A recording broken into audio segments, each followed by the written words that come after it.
একটা ভিডিওতে কয়দিন থেকে দেখছেন, ওই একবার মা ওকে কয়েছে ছেলেটাকে শিখিয়ে দিয়েছে, মানে ছেলেটা হলো আধ খেপা, তো ছেলেটাকে শিখিয়ে দিয়েছে যে তুই দোকানে যায়া কহবি যে তেল নুন আলু, তেল নুন আলু, মানে তেল নুন আলু কইতে কইতে যা, ঝালাইতে ঝালাইতে যা, মানে ইয়াদ করতে করতে যাবি যাতে না ভুলিস। ওই একজনে কয়েছে কি যে ওর বেটাকে শিখিয়ে দিয়েছে যে তুই বেটা কহবি যে বাড়ি যাব পিঠা খাবো, বাড়ি যাইয়া পিঠা খাবো। তো ও পানিতে নেমেছে, নেমে কথাটা ভুলে গেছে, তো ডুব মেরে মেরে পানিতে ঢুঁড়ছে যে বাড়ি যায় পিঠা খাবো, বাড়ি, আর কথাটা ঢুঁড়ে পাই না। তো পানিতে ডুব মেরে ঢুঁড়ে যখন না পেয়েছে তখন কেছে বাড়ি যাইয়া ফাচাং খাবো, বাড়ি যাইয়া ফাচাং খাবো। তো ওই খ্যাপাকে কয়েছে যে তুই নুন তেল আলু, নুন তেল আলু। তো ওই একজনকে যখন ধাক্কা লেগে গেছে তখন যাই দেখতে পাচ্ছি না তুই, কইছে ভাই ভুল হয়ে গেছে ভাই, সরি তুই যা ভাই। তখন নুন তেল আলু ভুলে যাচ্ছে রড সিমেন্ট বালু, রড সিমেন্ট বালু, ওনার ধ্যানটা উড়ে গেছে অন্যদিকে।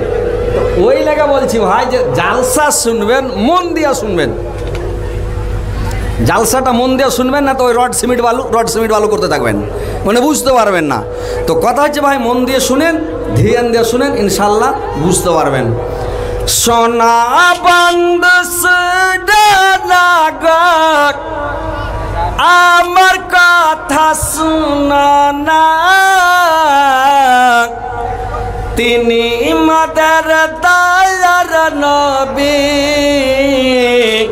তাকে তোমরা চিনো না, তিনি মাদার দয়ার নবী,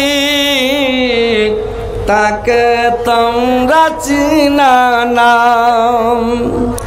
দয়ার নবী অহদ প্রান্তক ধর্ম যুদ্ধ করেছেন, কাফেররা নবীজিকে পাথর চূড়া মেরেছেন, কাফেররা নবীজিকে পাথর ছড়া মেরেছেন। তো ভাই এবার আমার বক্তব্যের দিকে আসছি, সবাই শান্তিভাবে বসেন, ভালো করে শুনেন। কথাগুলো হচ্ছে কি যে আমি আয়াত পরিবেশন করেছি, ইনশাআল্লাহ সামনে রেখে দু চারটি কথা বলবো। কথাগুলো কোরআন হাদিসের কথা, মূল্যবান কথা, কথাগুলো খুব ধ্যান দিয়ে শুনবেন, শোনার পরে আমল করার চেষ্টা করেন। ভাই আল্লাহ পাক বলছেন তার মুমিন বান্দাদেরকে ডেকে বলছে, কি বলছেন? ইয়া আইয়ুহাল্লাযীনা আমানু যকুরুল্লাহা যিকরান কাসীরান, হে বিশ্বাসীগণ, এ মুমিন তোমরা আমাকে অধিক পরিমাণে স্মরণ করো, আমাকে বেশি বেশি করে স্মরণ করো। ওয়াসাব্বিহু বুকরাতাও ওয়াসিলা, আর তোমরা সকাল এবং সন্ধ্যায় তোমার রবের পবিত্রতা ও মহিমা বর্ণনা করো। সকাল এবং সন্ধ্যায় আল্লাহ অন্য জায়গাতে বললেন ফাসবির আলা মা ইয়াকুলুনা ওয়াসাব্বিহ বিহামদি রাব্বিকা ক্বাবলা তুলুইস শামসি ওয়া ক্বাবলাল গুরুব। ওরা যা বলছে তাতে তুমি ধৈর্য ধারণ করো, আর তোমার রবের প্রশংসা পবিত্রতা মহিমা বর্ণনা করো সূর্য ওঠার আগে এবং সূর্য ডুবার আগে, সূর্য ওঠার আগে এবং সূর্য ডুবার আগে, এই সময় তোমার রবের পবিত্রতা বর্ণনা করো ও মহিমা ঘোষণা করো। আবার বললেন আল্লাহ বলছেন তোমরা সকাল এবং সন্ধ্যা তোমার রবের পবিত্রতা মহিমা বর্ণনা করো। কখন করো? ওমিনাল লাইলি ফাসাব্বিহু। এখানে আল্লাহ বললেন যে তোমরা করো কি রাত্রির 3 ভাগের 1 ভাগে শেষ ভাগে তোমার রবের তোমরা পবিত্রতা বর্ণনা করো, এবং করো কি সালাতের পরে মানে ফজরের নামাজের পরে তোমার রবের পবিত্রতা মহিমা বর্ণনা করো, ঘোষণা করো, তাসবিহ পড়ো, জিকির করো, আল্লাহকে ডাকো, আল্লাহকে সব সময় ডাকো, আল্লাহকে সব সময় স্মরণ করো। এ ভাইরা আমার, বন্ধুরা আমার, ভালো করে শুনালেন যে সব সময় ডাকো। যে ভোর রাত্রে যখন ডাকে, ভোর রাত্রে যদি ডাকেন এই যে মানুষ বলছে যে আল্লাহর কাছে চাহাচ্ছি, আল্লাহ দেয় না, আল্লাহকে বলছি আল্লাহ দিচ্ছে না। তো আল্লাহ দিবে কোনটা থেকে? আপনাকে চাহার নিয়ম জানতে হবে, টাইম জানতে হবে, যেটা সেটা হালের ভুই থেকে এসে চাইবেন দিয়ে দেবে। চাহার একটা সময় জানতে হবে, টাইম জানতে হবে, কোন সময় আল্লাহ দোয়া কবুল করে, কোন সময়তে চাহার টাইম আল্লাহ হাত ফেরত ঘুরাইবে না, আপনার দোয়া কবুল করবে, এই জিনিসটা জানতে হবে। তারপরে আল্লাহকে ডাকতে হবে। তো আল্লাহ বলছেন যে তোমরা আমাকে বেশি বেশি করে স্মরণ করো, তোমরা আমাকে ডাকো। কখন ডাকো?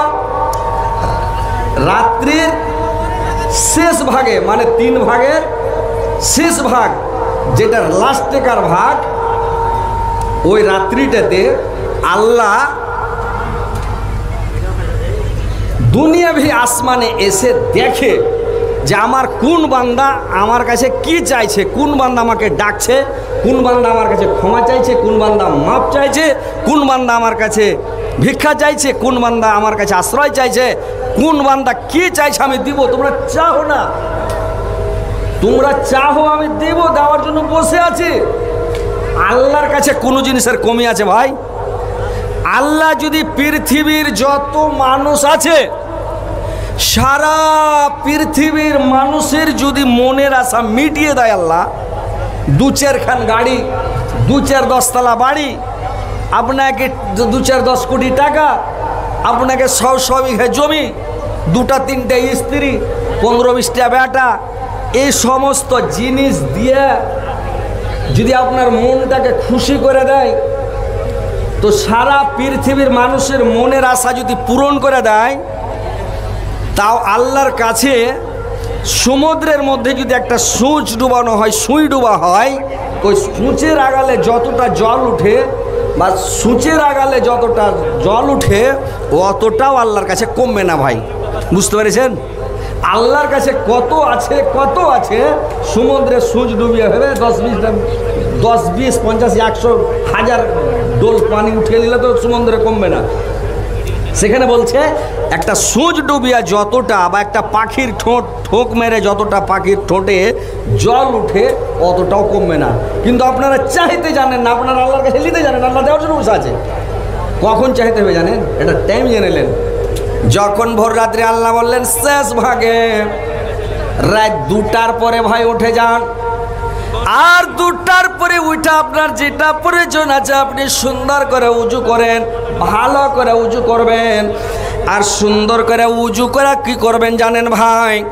এবার মসজিদে যেতে হবে, আর মসজিদের এক কোণাতে যায় সুন্দর করে 2 রাকাত নামাজ পড়তে হবে। আর 2 রাকাত নামাজ যখন পড়া হয়ে গেল, এইবার আল্লাহর দরবারে হাত উঠাইতে হবে। তো হাত উঠাটাও জানতে হবে, কি করে হাত উঠাবো, কি বলতে হবে আল্লাহকে। ওই মসজিদের কোণাতে যায় তখন আপনাকে আল্লাহ বলছেন উদউনি আস্তাজিব লাকুম, তুমি আমার কাছে প্রার্থনা করো, আমি তোমার দোয়া কবুল করব। উদউ রাব্বাকুম তাজাররুআন ওয়া খাফিয়াতান, আল্লাহ কোরআনে বললেন তোমরা আমাকে অতি নীরবে এবং অতি বিনয়ের সাথে আমাকে ডাকো, আমি তোমার দোয়া কবুল করব। অতি গোপনে মানে রাত্রে কেউ যেন না জানে, আপনার বিবিকেও আপনার স্ত্রীটাকেও আপনি বলবেন না, পৃথিবীর কোনো মানুষ যেন না জানে। লক করে উজু করে যায় 2 রাকাত মসজিদের কোণাতে নামাজ পড়ালেন, আর হাত উঠে আল্লাহকে ডাকেন অতি নীরবে, কেউ যেন না জানে।